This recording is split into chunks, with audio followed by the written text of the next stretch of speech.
Rana plaza ধসের পর দেশি বিদেশি অংশীজনদের প্রচেষ্টায় রপ্তানিমুখী পোশাক খাতে ব্যাপক সংস্কার হয় এমন দাবি করে বিজিএমইএ বলছে, রাসায়নিক কারখানা, গুদামের মতো প্রতিষ্ঠানগুলো তদারকিতে তেমন কার্যক্রম না থাকায় দুর্ঘটনা বাড়ছে। এমন দুর্ঘটনা প্রতিরোধে দোষীদের চিহ্নিত করে কঠোর শাস্তি নিশ্চিতের তাগিদ দিয়েছেন শ্রম অধিকার গবেষণা প্রতিষ্ঠান বিলস। 2013 সালে রানা প্লাজা ধসে মারা যান 1000-এরও বেশি পোশাক শ্রমিক। দেশের ইতিহাসে সবচেয়ে বড় দুর্ঘটনার পর ক্রেতাদের চাপে ভবন নির্মাণ, বৈদ্যুতিক ও অগ্নি নিরাপত্তায় শুরু হয় ব্যাপক সংস্কার। বিজিএমইএর দাবি, এক যুগে বদলে গেছে রপ্তানিমুখী পোশাক কারখানার পরিবেশ।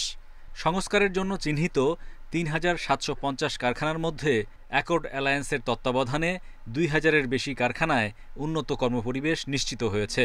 তবে অন্যান্য প্রতিষ্ঠানের নিরাপত্তায় সরকারি উদ্যোগে তেমন কাজ হয়নি।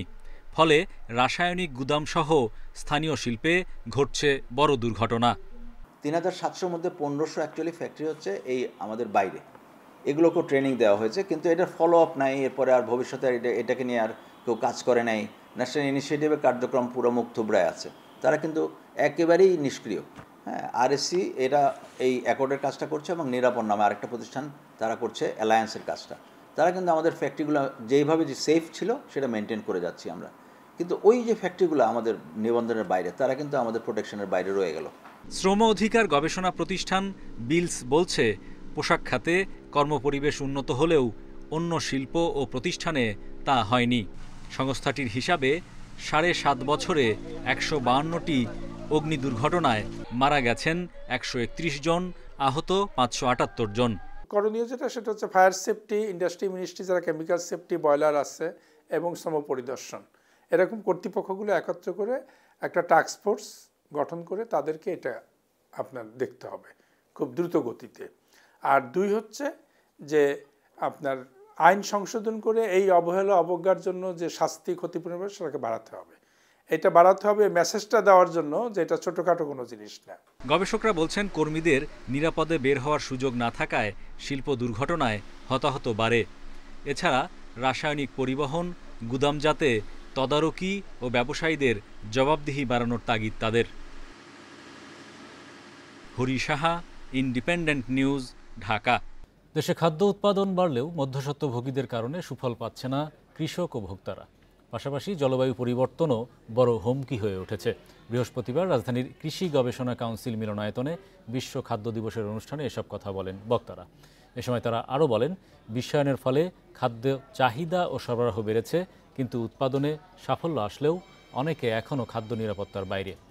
বাজারের সঙ্গে কৃষকের সরাসরি যোগাযোগ না থাকায় ন্যায্য দাম পায় না, সরবরাহ ব্যবস্থাও সুশৃঙ্খল হচ্ছে না। বক্তারা পরিস্থিতির উন্নয়নে বাজারজাত তদারকির উপর গুরুত্ব দেন। তারা বলেন, জলবায়ু পরিবর্তনজনিত ঝুঁকি মোকাবেলা করে খাদ্য উৎপাদনে আরও জোর দিতে হবে।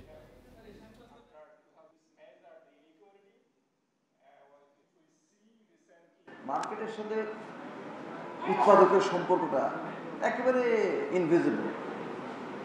মাঝখানে অনেক মিডলম্যান থাকবে, অস্বীকার করার কোনো উপায় নেই, টাকা প্রয়োজন, নাহলে ট্রেড চলবে কীভাবে। কিন্তু মিডলম্যানরা যদি সমস্ত লাভটা নিয়ে যায়, তাদেরকে একই জায়গায় রেখে দেয় বছরের পর বছর, আপনি কি আশা করেন যে সামনের বছর সে ধান লাগাবে? চলতি বছরের প্রথম 6 মাসে প্রত্যক্ষ বিদেশি বিনিয়োগ বা এফডিআই আগের বছরের একই সময়ের তুলনায় বেড়েছে 61.65%। এ সময় দেশি বিদেশি প্রায় 3,500 কোম্পানি $1.85 বিলিয়ন বিনিয়োগের প্রস্তাব করেছে। বুধবার এক বিজ্ঞপ্তিতে এসব তথ্য জানিয়েছে বিডা। লাভবান হওয়ায় বিদেশি কোম্পানিগুলো তাদের মুনাফার একটি বড় অংশ ব্যবসায় পুনর্বিনিয়োগ করেছে বলেও জানায় বিডা। এছাড়া বৈশ্বিক অনিশ্চয়তা, যুক্তরাষ্ট্রের পাল্টা শুল্ক ঝুঁকি এবং মধ্যপ্রাচ্যে সংঘাতের পরও বাংলাদেশে নতুন মূলধনে 3% প্রবৃদ্ধি হয়েছে। বিগত 2024-25 অর্থবছরে বিদেশি বিনিয়োগ আগের অর্থবছরের চেয়ে 19%-এরও বেশি বেড়েছে বলেও জানায় বিডা।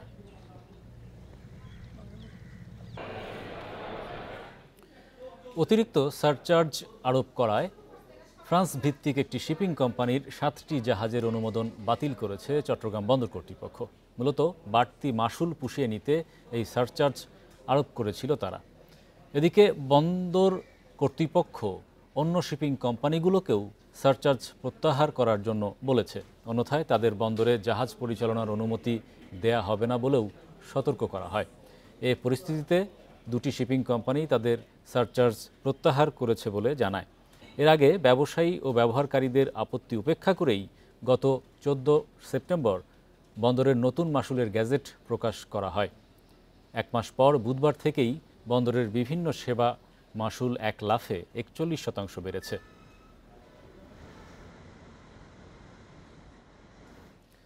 মানি লন্ডারিং, অবৈধ সম্পদ অর্জন বা ব্যবসার আড়ালে অর্থ পাচারের অভিযোগে 6 মাসে 5,000 কোটি টাকার সম্পদ জব্দ ও বাজেয়াপ্ত করেছে সিআইডি। অভিযুক্তদের মধ্যে রয়েছে ইউনিক, রংধনু, বিএসবি গ্লোবালের মতো প্রতিষ্ঠান। এছাড়া সাবেক মন্ত্রী সাইফুজ্জামান চৌধুরী, গোলাম দস্তগীর গাজী, তৌফিকা করিম, বাহাউদ্দিন বাহার সহ অন্তত 8 জনের সম্পদ জব্দ করা হয়েছে। কয়েকদিন আগে প্রতারণা ও জালিয়াতির মাধ্যমে বিপুল সম্পদ অর্জন ও অর্থ পাচারের অভিযোগে রংধনু গ্রুপের মালিক রফিকুল ইসলামের বিলাসবহুল হোটেল সহ 33 কোটি টাকার সম্পদ জব্দ করে সিআইডি। 878 কোটি টাকা পাচারের অভিযোগে মামলা করা হয়। এছাড়া ব্যক্তি পর্যায়ে সাবেক মন্ত্রী গোলাম দস্তগীরের 400 কোটি টাকা এবং সাবেক এমপি বাহাউদ্দিন বাহার ও সূচনার 18 কোটি টাকা জব্দ করা হয়। দুবাইয়ে 12,000 কোটি টাকা পাচারের মামলা হয়েছে সাইফুজ্জামান চৌধুরী ও তার স্ত্রীর নামে। তালিকায় আছেন আরও 4 জন।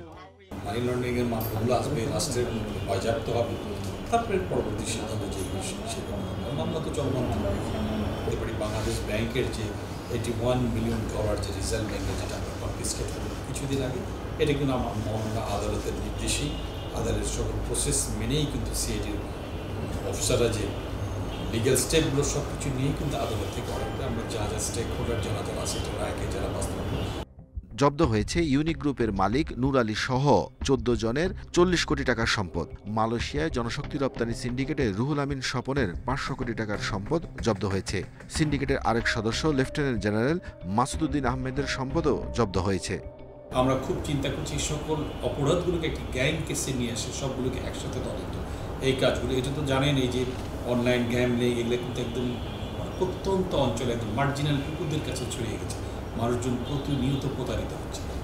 এছাড়া ব্যবসার আড়ালে জব্দ হওয়া $10 কোটি যৌথ প্রচেষ্টায় দেশে ফেরত আনা হয়েছে বলে জানিয়েছে CID. Arafatur Rahman, independent news, Dhaka. ঘুষ গ্রহণের অভিযোগে দুদকের মামলায় গ্রেপ্তার হওয়া বেনাপোল কাস্টমস হাউসের রাজস্ব কর্মকর্তা মিস শামীমা আক্তারকে সাময়িকভাবে বরখাস্ত করা হয়েছে। বৃহস্পতিবার অর্থ মন্ত্রণালয়ের অভ্যন্তরীণ সম্পদ বিভাগের প্রকাশিত এক প্রজ্ঞাপনে আরও বলা হয়, মিস শামীমা আক্তার গত 7 অক্টোবর ঘুষের অভিযোগে দুদকের হাতে গ্রেপ্তার হন। বলা হয়, বরখাস্তকালীন বিধি অনুযায়ী তিনি খোরপোশ ভাতা পাবেন। এর আগে 2,76,000 টাকা ঘুষ গ্রহণের অভিযোগে শামীমা আক্তার সহ তার সহযোগী হাসিবুর রহমানকে আটক করে যশোর আদালতে সোপর্দ করেন দুর্নীতি দমন কমিশন দুদকের যশোর সমন্বিত জেলা কার্যালয়। সপ্তাহের শেষ কার্যদিবস সূচকে মিশ্র প্রতিক্রিয়া দেখা গেছে দেশের 2 শেয়ার বাজারে। এ সময় ডিএসসির প্রধান সূচক বেড়েছে 2.90 পয়েন্ট, শেয়ার দর বেড়েছে 38 ভাগের বেশি কোম্পানির। তবে আগের দিনের চেয়ে লেনদেন কমেছে 43 কোটি টাকার বেশি। অন্যদিকে চট্টগ্রাম স্টক এক্সচেঞ্জের সার্বিক সূচক কমেছে 36 পয়েন্টেরও বেশি। বৃহস্পতিবার দিনের শুরু থেকে কিছুটা ইতিবাচক ছিল ঢাকার শেয়ার বাজার। প্রথম 20 মিনিটে প্রধান সূচক 41 পয়েন্ট বাড়লেও এরপর সূচকের বড় পতন শুরু হয়। দিন শেষে ডিএসইএক্স সূচক 2.90 পয়েন্ট বেড়ে অবস্থান করছে 5,119 পয়েন্টে। মূল্যসূচকের সাথে ডিএসইতে আগের দিনের চেয়ে 43 কোটি 12 লাখ টাকার লেনদেন কমেছে। আজ মোট লেনদেনের পরিমাণ 444 কোটি 50 লাখ টাকা। হাতবদলে অংশ নেয়া 398টি কোম্পানি ও মিউচুয়াল ফান্ডের মধ্যে দর বেড়েছে 154টি প্রতিষ্ঠানের শেয়ারের, কমেছে 179টি এবং অপরিবর্তিত 65টি প্রতিষ্ঠানের শেয়ার দর। সবচেয়ে বেশি লেনদেন হওয়া প্রতিষ্ঠানের তালিকায় প্রথম সামিট অ্যালায়েন্স, দ্বিতীয় প্রগতি লাইফ ইন্স্যুরেন্স, তৃতীয় অবস্থানে ডোমিনেজ স্টিল। শতাংশের দিক থেকে দরবৃদ্ধির তালিকায় প্রথম Far East Finance, People's Leasing দ্বিতীয়, তৃতীয় FAS ফাইন্যান্স। অন্যদিকে চট্টগ্রাম স্টক এক্সচেঞ্জে সার্বিক সূচক ৩৬ পয়েন্ট কমে অবস্থান করছে ১৪,৪৬৮ পয়েন্টে। লেনদেন ৯ কোটি ৯৪ লাখ টাকার শেয়ার। মেহেদী হাসান, ইন্ডিপেন্ডেন্ট নিউজ, ঢাকা। এই ছিল আজকের অর্থনীতি সারাদিনে। ইন্ডিপেন্ডেন্ট টেলিভিশনের সব খবর জানতে চোখ রাখুন ফেসবুক, ইউটিউব এবং এক্সে। আমন্ত্রণ আমাদের পরের আয়োজনে।